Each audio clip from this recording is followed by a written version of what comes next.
7x7ની રંગોળી કરીશું. 7x7 यानी 1 2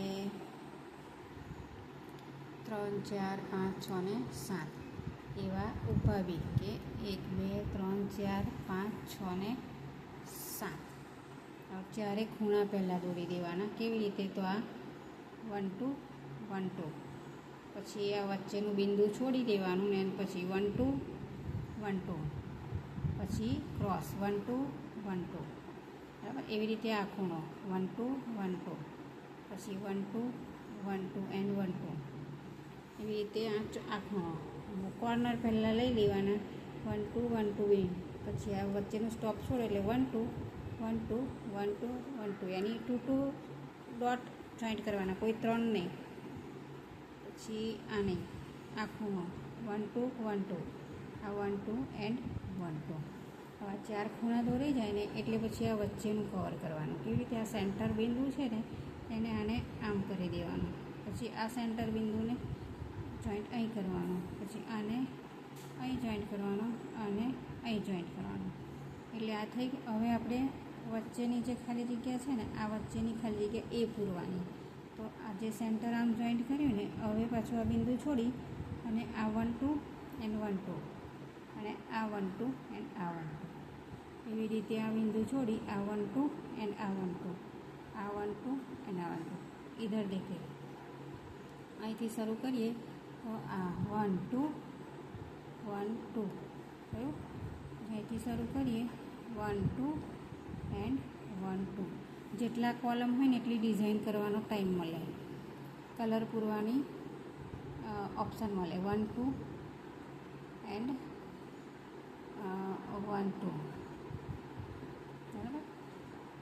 મારા હાથથી આશરે દોરેલા છે ને એટલે એક્ઝેક્ટ સ્કેલથી દોરેલા નથી, કે સ્કેલથી દોર્યા હોત ને નાના મોટી ના થાય.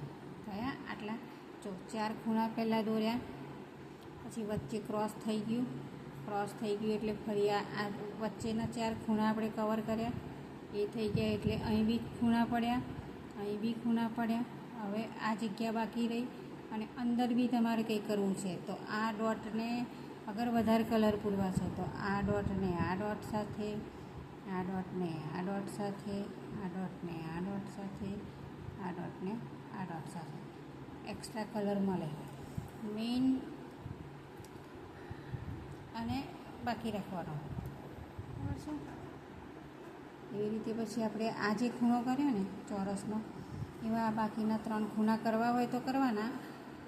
આ ચોરસ અહીં આ નાનો પડ્યો ને અહીં મોટો પડ્યો, આ બ્લેન્ક છે.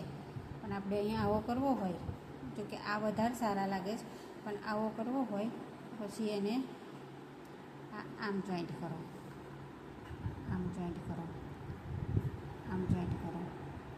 આવી રીતે કલર ઓપ્શન મળે.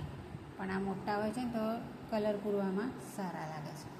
હવે એથી વિશેષ શું કરવું છે? તો એથી વિશેષ તમે આ સ્ક્વેર કરી શકો, આ બિંદુ બધા જોડી શકો. તો આ ત્રિકોણ મળે, આ ત્રિકોણ મળે, આ બધા બોર્ડર જોડી શકો, આ ત્રિકોણ મળે, આ લાઈન જોડી શકો, આ ત્રિકોણ મળે. અહીં આગળ દાખલા તરીકે લાલ કલર તો આ લાલ, અહીંયા પીળો તો આ પીળો, પીળો, ઘણા બધા કલર થશે. આ બ્લેક તો આ બ્લેક, બ્લેક, બ્લેક, આ પિંક તો આ પિંક, આ પિંક, આ પિંક, આ વ્હાઈટ, આ વ્હાઈટ, આ વ્હાઈટ તો આ વ્હાઈટ. અને બાકીના બધા આવ્યા તમે અહીં ઓરેન્જ તો અહીં ઓરેન્જ, અથવા તો અહીં ઓરેન્જ તો અહીં આગળ green, blue, orange, blue, orange, blue, orange, blue. બરાબર?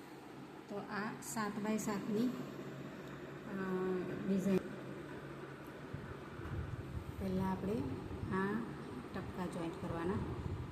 બરાબર? પછી આ બે અને પછી આ બે. આ તમે ના કરો તો 3 1 2 3 છે ને, 1 2 3 1 2 3 1 2 3. તો આપણે આ કોલમ આમ શરૂઆત અહીંથી કરવાની, આમ પછી આમ આમ, એટલે આ બચ્યું. બરાબર? પછી આપણે એને આમ કરીને આમ કરો. કોર્નર પર આ તમારે આવું ના રાખવું હોય, પણ આવું રાખીએ ને તો સરસ કલર પૂરવાની મજા આવે છે. અને આવું ચોરસ કરવું હોય તો પછી એને આમ કરીને આમ કરી દેવાનું. બરાબર? તો અહીં 2 કલર આવે, બરાબર ને?